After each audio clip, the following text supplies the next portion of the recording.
Hi, I used to be a cop, and I like to ride piss missiles, so I'm going to teach you how to identify unmarked police vehicles on the road. Class is in session, everybody.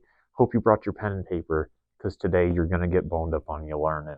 How many times have you been out with the boys doing the speed limit, and you've seen a car out in front of you, and you're like, I don't know if that's a police car.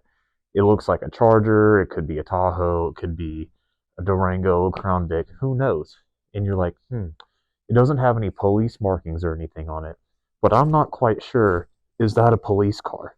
I am going to be teaching you how to spot the key differences between a unmarked police car and one that is not, so you can make a little better decision when want to drop a gear and have a little fun, so to speak. All that all that fun stuff. All right, class, let's have a look at example A, shall we? Now, example A, you're going to see a lot of key things in this picture that's going to be a dead giveaway that this is an unmarked police car.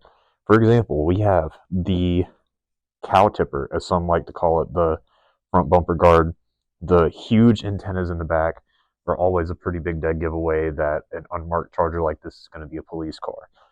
But something that may not be as noticeable right off the bat is something that you're always going to find on marked and unmarked police chargers, and that's going to be the specific type of wheels. Typically speaking, on newer model Dodge Chargers that police departments use, you're going to see two kinds of wheels. Wheels that can be seen in this picture right here that are the black steel wheels with the center hubcap.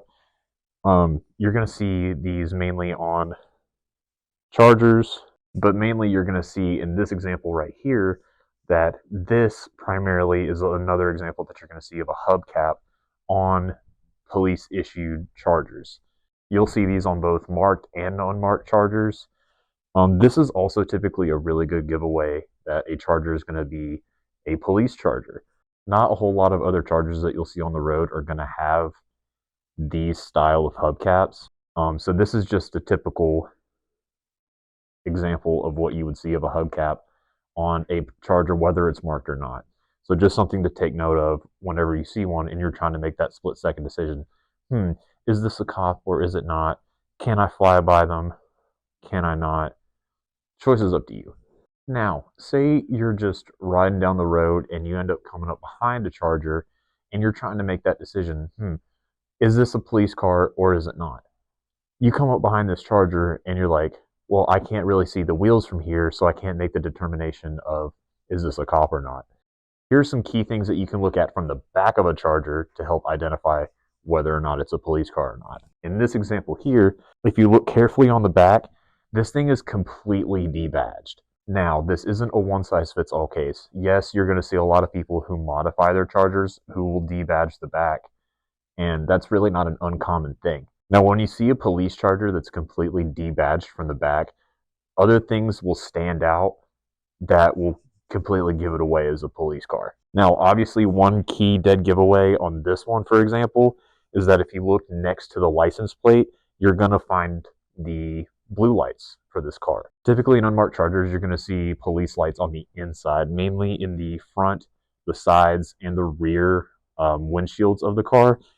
But in plenty of states and plenty of agencies, they will use more lights and put them in not as noticeable places, like right here next to the license plate on this car. And also, you can see in this example that this particular unmarked, unbadged Charger is also running the hubcaps that we talked about just a minute ago. So another key giveaway that this is an unmarked Charger.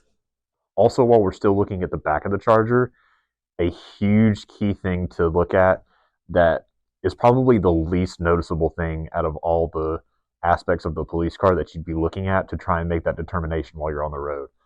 And that, of all things, is actually going to be the exhaust tips.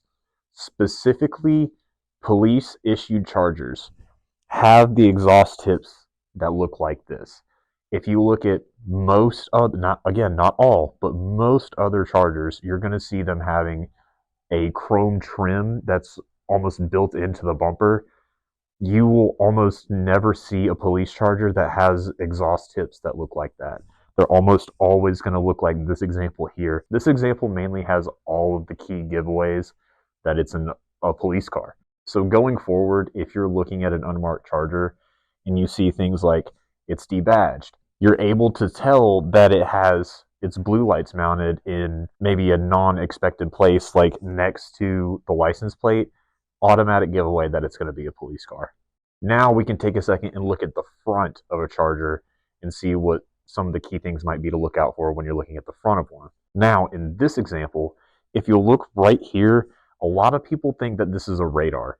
For whatever reason, a lot of people who I've asked or just talked to, and they say, what is that big thing on the front, on the A column of a charger? That's actually a spotlight. On the inside of the car, there is a handle and a switch that you can use to adjust and reposition that light, and it's a spotlight. It's not a radar, as some might lead you to think. It's actually a spotlight. It's actually a pretty common thing to see, and a lot of police vehicles that end up getting retired and sold out to auction after the agency deems them to be, no longer fit for service, whether the mileage is too high or whatever the reason is. You'll often see these that civilians will buy these cars and will leave the spotlights on them. There's nothing illegal about them. That's just another key giveaway that it's a police car. Now, if we move on to our next example, we're going to talk a little bit about Tahoes. At least for the agency that I worked for and most agencies that surround me, this was very common to see on older model Tahoes that the backside of the Tahoe was completely debadged. The Chevy bow tie was gone, the Tahoe badge was gone, everything was absolutely gone from the back.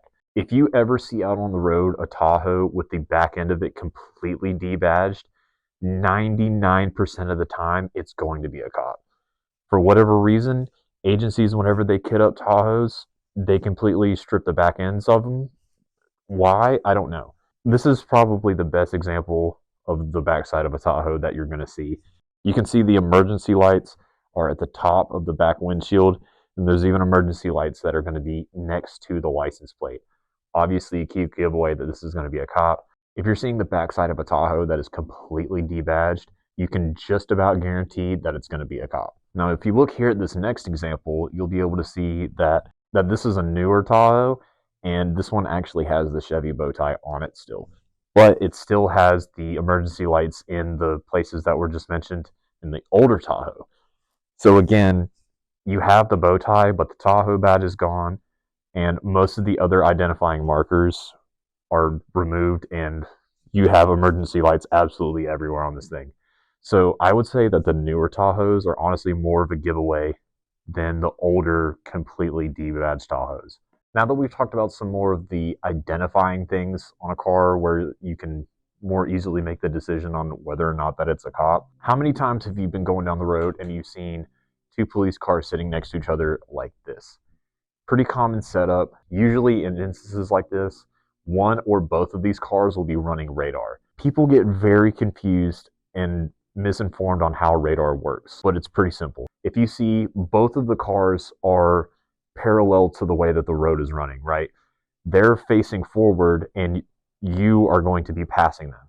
So they have radar that is shooting back behind them that is able to capture your speed. So a lot of times what I would do in the agency that I used to work for is we would do this exact thing, and my partner who would sit next to me would have his radar turned on. He would clock them, and then I could pull them over based on the speed that he clocked them on. Is it shitty? Yeah, kinda, but you could do that. So usually when you see two cars or even one car just sitting by itself and it's running parallel to the road that you're on, they're very likely running radar and they're watching your speed as you go by. Now I know this example, they're not sitting on a highway, but you should still be able to get the point that I'm trying to make. If you ever see two cops sitting like this, where they're kissing, there's kind of like sitting side by side like that, but they're not sitting parallel to the way that the road is running. They're sitting perpendicular to how the road is running, right? So say you have a two-lane highway running north and south, and then there's a median in the middle, and then you see two cops that are sitting there kissing. in the median and they're running sideways. A lot of people will freak out whenever they're hauling ass and then go by. They see the two cops kissing in the median like that, and they're like, oh shit, they're going to come get me. Now, I can't say this with 100% certainty, but typically speaking, when you see them sitting like this and they're kissing in the median, more times than not, when they're sitting and 69ing like that, they are not paying attention. They're sitting there, they're shooting the shit, they're scrolling on their phones, they're playing solitaire on their computer. They're not paying attention. They're sitting there yapping and they're being a visual deterrent. So whenever people do fly by and see them sitting there, they're like, oh shit, I'm going to slow down. And then that's really it. Typically, they're not paying attention. If you blow by them, you absolutely blow their doors off and you're on a bike, the likelihood of them catching you, unless they have someone sitting up farther down the road to let them know that you're coming, they're not going to come out and get you. So yeah, these are just a few examples. I hope you found them helpful. If you already knew them, great, you got to hear them again. But if you didn't know them, hopefully you can use this information to make a little more informed decisions when you're going down the road. Make better informed decisions whenever you decide to do a pull or what have you. So yeah, if you have any questions or if I didn't explain something well enough, leave it down in the comments and I'll try to address it. And yeah, once this snow goes away, and get back to making writing content. So yeah.